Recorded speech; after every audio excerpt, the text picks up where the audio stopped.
Hello and welcome to my podcast. Do me a favor, subscribe to the John Keim Report wherever you get your podcast. You're watching on YouTube, hit that like button, hit that subscribe button. You can find us there as part of Empire Media. That's AMPIRE. Always much appreciated when you tune in, and you can read my work on ESPN.com. And if you want to become a club member, you go to the Empire Media YouTube page, see the word join, click on that, find your club level membership you're comfortable with, and go from there. For you gold members, I'm going to be doing a private Zoom on Wednesday night, 7:30 Eastern time. Again, that's private Zoom for the gold members, which will then be available later for the rest of the members. Anyway, for everybody else, let's get going. Let's talk about Austin Ekeler and Clelin Ferrell. And before I get there, and I want to go into, I found some things. We actually talked to the several of the free agent signings on Monday morning, Monday afternoon, took most of the day.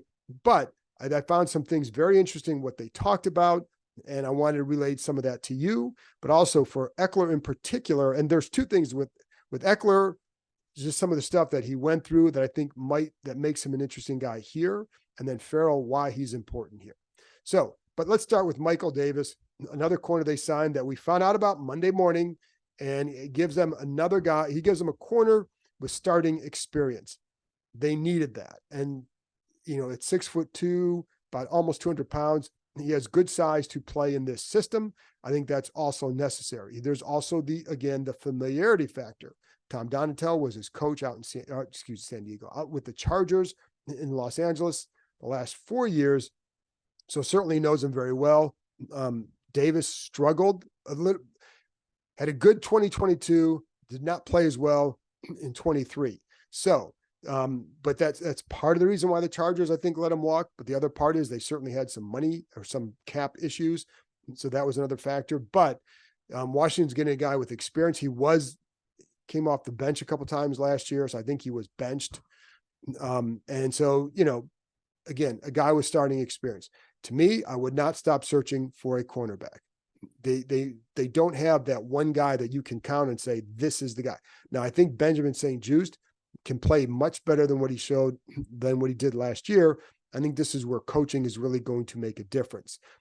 Emmanuel Forbes, yes, coaching can help. I think he's got to decide what he wants to do and the work what he wants to do to fix his own game. So, and that a lot of it's going to go back to technique. That's just putting in the work. I think that's going to be a lot on him. And then the coaches can help with that. Right. So, but we don't know where he's going to go. And they also signed another guy from Dallas over the weekend, Noah Igbounagune. And so I want to make sure I pronounce that right. So he's more of a depth signing. So they still need some help there. And this is where these signings help with the draft, because you don't have to go jump. You don't have to force a cornerback in the early rounds. Now you take the guy you want. But I would definitely still take a corner just to get another guy there. I don't know what they truly think of Emmanuel Forbes and what he might be able to do. I know clearly Donatel would have scouted him last year, so would have Quinn, so would Joe Witt. But I don't know what they really think of him to know what they want to do there, what they think they can make of him. So that's why I say I'd still go get another guy, because you don't know. And Davis is only on 1 year deal. I would want somebody else who can go play and make sure, because it's a position you always need help. Anyway, that aside, let's get to some of the things with Austin Ekeler that I found pretty interesting when we talked to him today, and I want to share that with you. So a couple of things he mentioned. One, coming here to be part of a tandem with Brian Robinson. That's important for a guy who, I think at this stage of his career, he's really well suited to be just a third down back. What does he have left? But I think if you want to maximize him, you want him to handle that role with Brian Robinson, and even with Chris Rodriguez. I think Rodriguez can be a solid number two behind Robinson as far as a between the tackles back. And I think they both can catch the ball. And I think these coaches are going to be a little bit surprised at what Robinson, I think, can do in the pass game as a pass catcher out of the backfield. I just think when you're third down back, there's so many more things that go into it, picking up blitzes, et cetera, that's where you like to have the experience. But one of the things Ekeler talked about when he was in San Diego and LA, that he was with Melvin Gordon for 3 years. And one of his years, he had the third year with Gordon, and he talked about like that he felt he had some of his better years. Now, he had to combine 38 touchdowns in a couple years ago in back-to-back years. So he had some pretty good years outside of that. But with Gordon, he had 1 year where he had 92 receptions and averaged a career high 10.8 yards per catch. And so he's viewing this as another situation to get into a good tandem with someone else in Brian Robinson. I think that can help him. And, now he, in that 1 year, he had 92 catches is too many for a running back if you want to have that kind of an explosive offense. But it shows what he feels he can do as a third down back. He did have 8 touchdown catches that year as well. And I don't think you want him to catch that many passes. I think you get to that 50 range for this team, that would be pretty good. And if he can do that and be productive in that, that would be good. So the other thing I asked him in our press conference, what he felt like he still could add. And I think one of the things that I found interesting is first of all, the confidence in him. But here's what he had to say. I'm going to play this clip for you and you can see what he has to say, and then we'll discuss it afterwards. A lot. It depends on what you're asking about. I'll give you a couple off the top, though. Just as far as a playmaker, I'm going to score some touchdowns for you, that's for sure. If you can get me in the red zone and find a way to give me the ball in some space. As far as a leader, I'm going to bring some energy. You're going to hear me at practice. You can hear me in the locker room. You're going to hear me talk to the young guys. You're going to hear me bringing people along. You're going to find me in the weight room all the time. And also pushing people in there as well. And really, I really take pride in helping people be the best version of themselves, but starting with myself first. And so that's what you're going to get when you have me on the team. So what you can tell is he remains a very confident player. And he talked about himself still being a playmaker, getting the ball in space and being able to do things and creating things. And that's what these guys want to do. One of the things when Anthony Lynn interviewed for Washington's offensive coordinator position last year, one of the things that he talked about with Ron Rivera was just being able to create space for guys. That was one of the things that we thought Bieniemy was going to do, and it really didn't happen for whatever reason. But this is one of the things that I think that Lynn can bring with Ekeler. Now, Lynn is not in charge of that aspect, but he can certainly have input in some of that. And so that, I think sharing those ideas can maybe help create some situations for Ekeler. The other thing that I found interesting too, when we talked to him, is when I went back and watched some of the film of him or watched some of his games, I wanted to go back and watch, like, what can he still do? So I watched every target that he had, every catch that he made, and just to see where is his game. And, there were times at the end of the year, you wonder, like, where is that explosiveness? He's really wasn't making the linebackers kind of, he wasn't really fooling them with some of his moves. It didn't look like he had the same explosiveness. And then when you watch early in the year, what you did see is more of some of that explosion in the very early games. Now, one of the things that Ekeler said on the conference call is that, and it's out there, he had a high ankle sprain last year. Those things can mess you up for a long time. And even if you're playing, you may not be the same. And he did say that he had another ankle sprain later in the year. Clearly is going to impact clearly will impact what he can do with the ball in his hands or even on running some of his routes.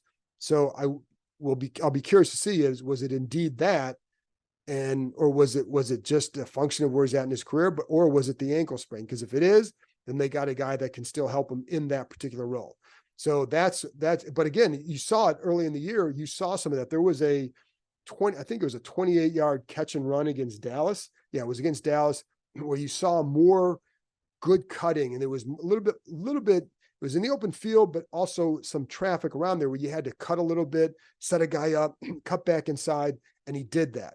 And he had a 35-yard catch and run against Miami. Now a lot of that was just open field, get it and go. So it was an example of that, but the Dallas one to me was, and later in there, you didn't see that kind of movement all the time. And so if it was the ankle, that would explain it. So I'll be curious to see if that indeed was the case, because if there's more left, then he can really help him in that role. What you did see on some of those catches late in the year. And what he does do well, he knows how to turn up field. Now, sometimes that led to some drops because you might turn a little bit too early. So your focus is on turning up field. But I also saw it a lot of times where he got him 4 to 5 extra yards. And Curtis Samuel was pretty good at this too, but Ekeler was good at this as well, where he knows where guys are. He knows where the leverage is and knows where to turn. Now, the quarterback can help him by throwing it to where he needs to turn, but he also really focused hard on getting it upfield quickly as possible. That's where some of that veteran savvy comes into play. But I do, like I said, I think if that ankle is healthy and he's back to himself, that can really help these guys. The other thing he talked about too was the style of the offense. And I do know, like, he had a career low in terms of his yards per carry. And I talked about this after he signed, but they're asking him to run between the tackles, which is really not his game. And it's not what he's going to be asked to do here. So that's not what you're going to want to do with him. And the offensive line situation with the Chargers last year was not very good. So that also impacted some of that, certainly as well. But he also said that the Chargers wanted to run a different style of offense. He told us that it was, more downhill and they want to throw down the ball downfield more, and it didn't suit his game. So I think that's why he was another reason why he's looking forward to coming here to Washington to kind of get back to what he can be. And then, it's the one thing too that you would hear when you talk to some of these veterans. I think they understand what they're coming here to add. One of that is leadership in the room, just whether it's by example, whether it's however it is, but just showing guys, this is how you need to be, this is how you need to prepare, et cetera. Now, I think in a lot of cases, these guys have an idea of that. I mean, I don't think that was a huge issue all the time, but it's good to have a guy in each room that you can say, here's the leader in that room. Here's the leader in that room. I don't think you always get that for sure here. And it's funny because it's one of the things with Bobby Wagner that you absolutely get. And I know some guys on defense have been hungering for that for a while. So I think that's one of the things I think that's why Ekeler, to me, maybe becomes a little bit more intriguing, just because if that was the case, then I'll be curious to see what he has and what he can do, because you didn't see it at the end of the year. You saw a guy who could help, but you didn't see the guy who was explosive. But you did see it early in the year. And when you see that early in the year and you don't see it later in the year to the same degree, you wonder why. And if it's the ankle, there you go. Anyway, Clelin Ferrell, he's an interesting guy. And I heard he was a really good guy out in San Francisco. So in fact, our beat reporter, Nick Wagner, told me he was kind of jealous that he was coming to Washington because he enjoyed talking to him so much. And I can see why after we interviewed him on Monday on Zoom. And he's impressive speaker. You can see why he's a guy that you'd want in the room, right? I mean, he's a former top 5 pick, did not pan out as a pass rusher, certainly is a guy who can help the run, but he also understands what he is here to do.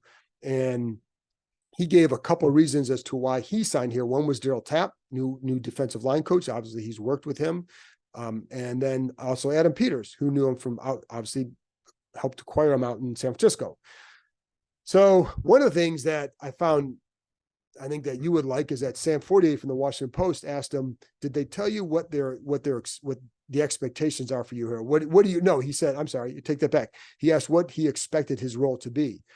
And Nick Allegretti said something very similar, but Ferrell said that he doesn't expect anything.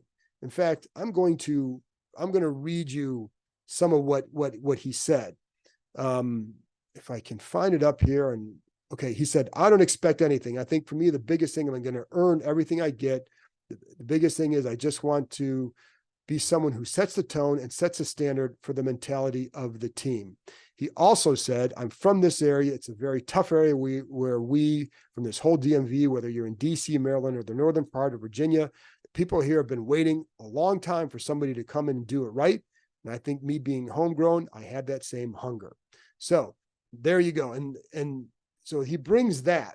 And I think that mentality is really good. You get enough guys that have that kind of mentality, it really kind of helps shape an identity. I'm staying away from the word culture, but it helps shape an identity for your program. And it helps set a standard for your program. And I think it also means something to him that he's from here. He's from Richmond, but I mean, you're talking a couple hours away, obviously. And so I think that matters to him. And family is a big deal to him. So coming back to be able to play on the East Coast, major. He said his grandmother can now come up from Richmond to watch him play. He used to go to practices when this team trained in Richmond. He said he would go to some practices. He was there in 2000, after the 2012 season at the playoff game against Seattle, where RG3 got hurt.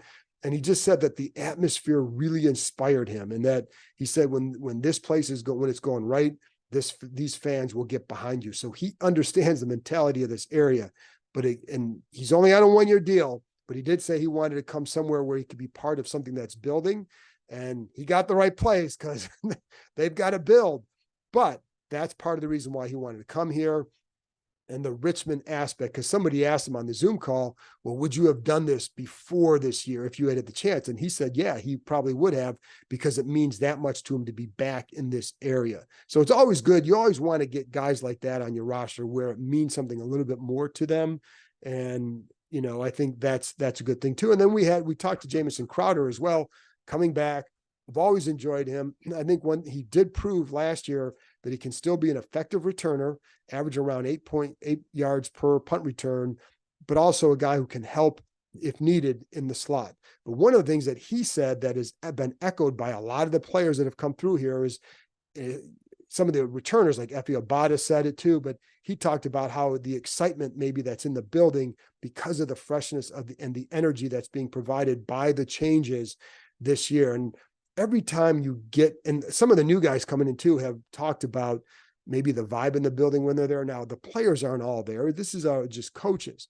And anytime you have a new staff that comes in, you're always going to get a certain level of energy. But I think this is also for a staff, this will probably be one of the more energetic staffs between like Dan Quinn, Joe Witt. I think a lot of these guys, Ken Norton, I think a lot of these guys are going to bring some of that energy on their own. Anthony Lynn, I think you have a lot of some good personalities there, which is going to lend itself toward some energy as well. But I think guys can feel that. And I said, whenever there's a new staff, you always get change brings freshness and et cetera. But I do think there's something a little bit different with this group that people are picking up on. See where it goes. Now, the other thing is, and I mentioned this a little bit earlier, is just what the veterans are coming here and they understand what they're here to do. Bobby Wagner knows he's here to be a leader on that defense. Ferrell knows he has to do something in that room, be part of something in that room. And he's a disciplined guy, an effort guy. And I think that's something that they really, there are definitely some defensive ends there. These guys weren't lacking in effort, but I think you get a guy who can play, who understands his job. That stuff really resonates with others. And I think it can lead to a lot of improvement when guys are just doing their job. That was a big mantra, as we know, last year, and it kind of fizzled because the jobs just weren't good enough, but guys weren't always doing their jobs. And so I think these veterans can help guys with that. If especially a guy like Wagner in particular, Zach Ertz, another guy that can help that particular room with what they need to do. And I would say, I don't think Logan Thomas was bad in that area either. So it's not like that was a massive issue, but that's something that Zach Ertz can bring. So they have guys in each room now that can do that, and big deal. So, but they still need guys. They still need to find a tackle. Again, cornerback, I'd still go get. I think you still want to get another receiver, whether it's draft, whether it's free agency. They do have cap room still. It's a little bit right now. The estimate is around 64 million, but there are about 5 or 6 guys that haven't been registered on the cap yet. Like, I don't think Wagner's deal is not on there yet. Mariota's deal is not on there yet. So there are a few guys that they have to get on there to see the true value. And then you deduct around 9 or 10 for the rookie cap, but they still have room to do things. So anyway, that's it for me. I will be back on Wednesday with Herm Edwards talking about Jaden Daniels. You're going to want to hear this one, folks. He was pretty good because Herm is good. There you go. I'll talk to you next time.